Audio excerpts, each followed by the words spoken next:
Hello YouTubies. So this is part 2 in the dangers and deceptions of Wicca. So in this episode we're going to take a closer look at this supposed ex-witch named Kathi Sharpe. So I hope you enjoy part 2 of As the World of Propaganda Turns.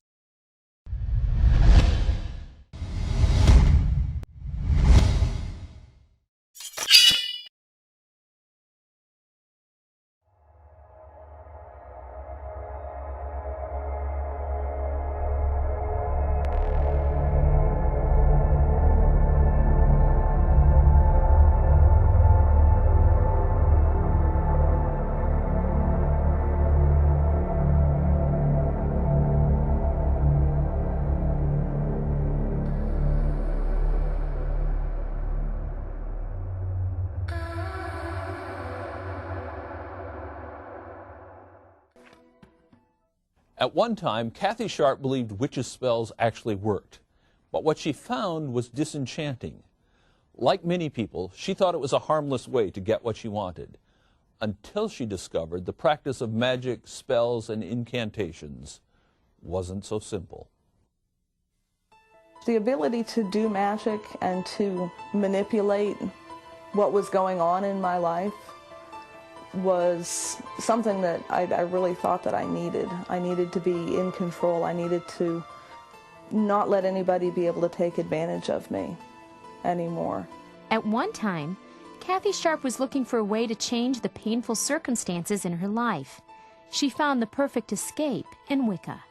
At first, I felt it was like being on a continual power trip, that the magic that I did worked, that if I asked for something, I would get it. I think at least sometimes I did, and I'm sure some of it was coincidence. But, I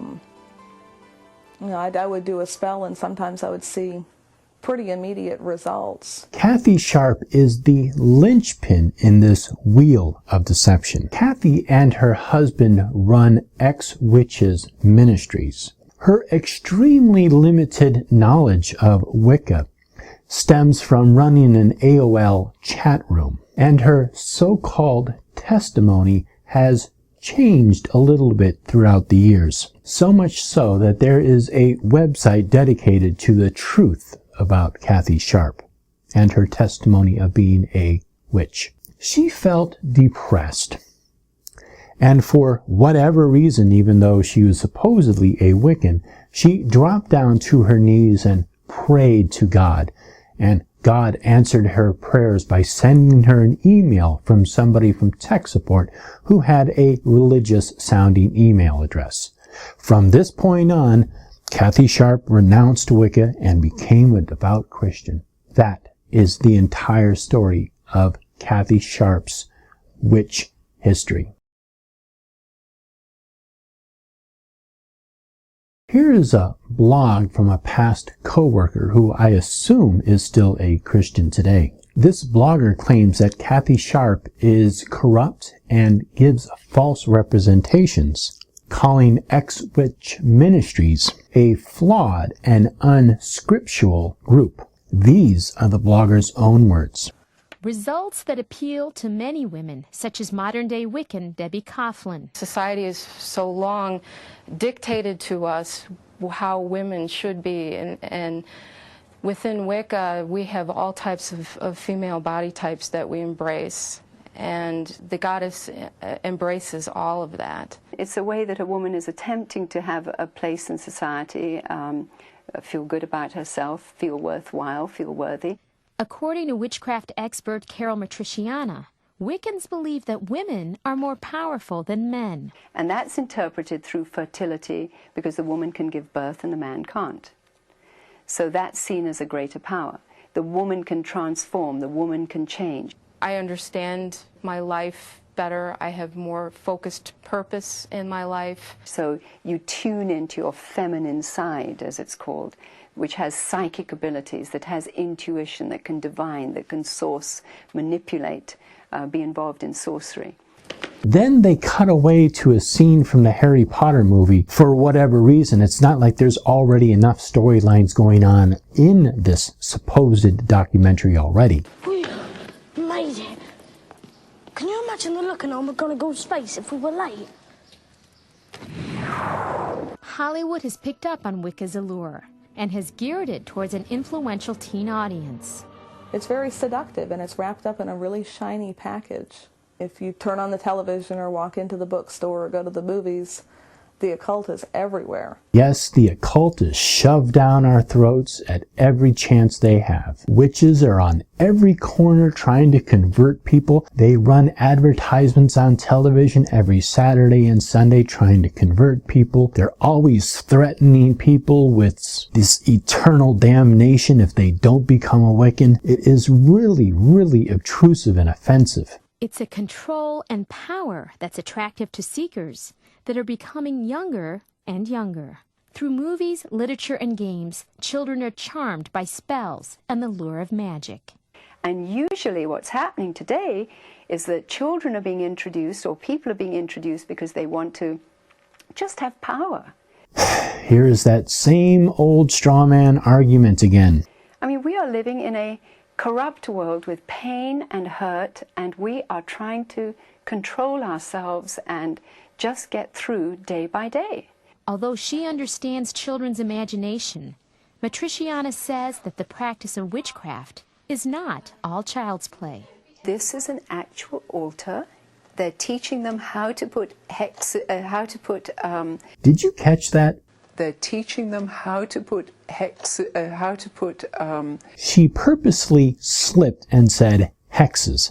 This is that same straw man argument that witches are evil and out to curse everybody who cuts them off in traffic. spells on each of these little divination coins or crystals in order to become empowered. So here they are talking the child through that you are going to become possessed with a spirit. Don't be afraid. You're just welcoming the spirit into your life. Children are not being possessed by evil spirits when they read these books or learn about Wicca. Fuck this. Fuck. Did you see this? Look at this. Father, think of the child. For being a so-called expert in the occult, you really do not have the very basic fundamental understanding of Wicca and the Wicca religion. And then a child can plug into a force out there, tap into inward resources and overcome her circumstances. It's very appealing. What's appealing to Wiccans is the ability to be goddesses or godlike. And we are back to that same old evil witch strawman argument. None of the actual witches in this production said anything about becoming a god or a goddess. Deity is within each of us, and therefore in our own right, each of us are god, goddess, deity. I have no confidence in this woman's ability to speak the truth. And the whole concept of being a god is pretty powerful. One of the tenets of our religion is that we believe in both the transcendence and eminence of the deity. It's both within and without us, and that's called panentheism. And being connected with the Creator, in turn, we are also creators. And for the healing of the planet, we do this work tonight. Wiccans believe that the magic of their prayers, incantations, and spells influence changes in their world. But they're really tools to focus the mind, and it's the mind that does the work, not the manipulation of objects. It's like in meditation when you use a candle to focus your intent. I also liken it to a working prayer, or prayer in movement. If you talk to a Wiccan and say, do you pray? They will say yes. They communicate with powers and principalities and spirits in order to have what they want. They do magic rituals in order to empower themselves. Prayer is when you ask God of something, you make a request. Magic is more like a demand. What? A demand? As a former Wiccan, Kathi Sharpe says that when witches practice magic or spells, they cross the line from innocent play to serious trouble. I think the powers of magic are real. I really think that there is something going on, something that is carrying out what you want done. I'm not sure that I'm able to put a name on that force.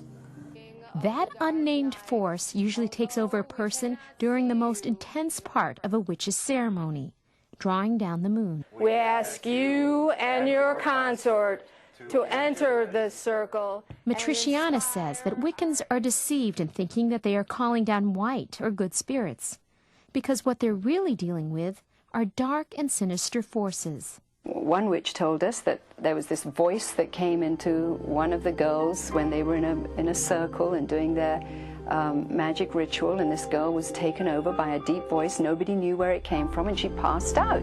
One witch? Why didn't you bring him onto this program and just add one more actor to this cavalcade of reliable experts? You have more stories going on than a Friday night lineup. Why not one more? Even if it did happen, and I'm sorry, but I've lost faith in your ability to be honest with me. But how could inspired speaking in a circle be any different from what happens in the majority of many Christian churches every Sunday morning in America? Now, that is dangerous. You're certainly opening the door and saying, come on in, to whatever wants to come in. You know, I'm really convinced that the gods that I worshipped wore masks and they looked really good, but that's not what they really were. What they were, Kathi believes now, were evil spirits. Spirits whose seductive powers could take over a person and make a turn for the worse. I would ask them to come into me, like a possession kind of thing. Did you do this on your AOL chat room? Is what I would call it now. They do see that there's a dark side of what they're involved in, and they do see that they perhaps don't call it evil, and they will say that, well, yes, there are bad spirits that do come in and sometimes mess up, and yes, they have encountered bad spirits and they have encountered bad spirit guides, but that's because they went too far over there. Who said this?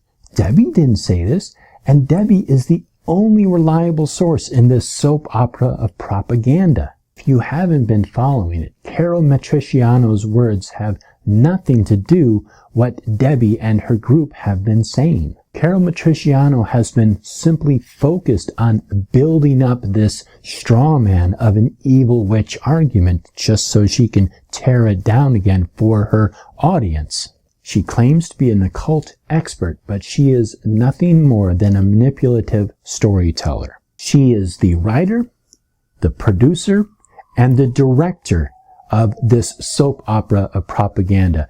And she steps in and claims that she is an occult expert, and she is not an occult expert. I have personally not experienced any dangerous side effects, nor have I really heard of anybody experiencing any dangerous side effects, but we are in sacred space. Nothing of harm can really happen to you if your intent has always been positive. I think Wiccans today are being irresponsible if they don't let society know that there are dangers. We need to put warnings on occult paraphernalia, or where children are concerned, if they're going to get involved in things, to say that there are very, very severe dangers potentially available to be happen. Warnings. There she goes again.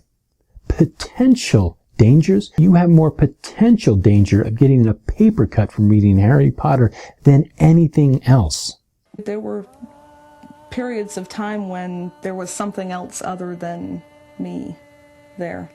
It's kind of hard to describe. It's really scary. Thank you so much. This has been the end of part 2. There will be a link to part 3 and a link to part 3 up here shortly. So, this has been Lilocan. Thank you and blessed be.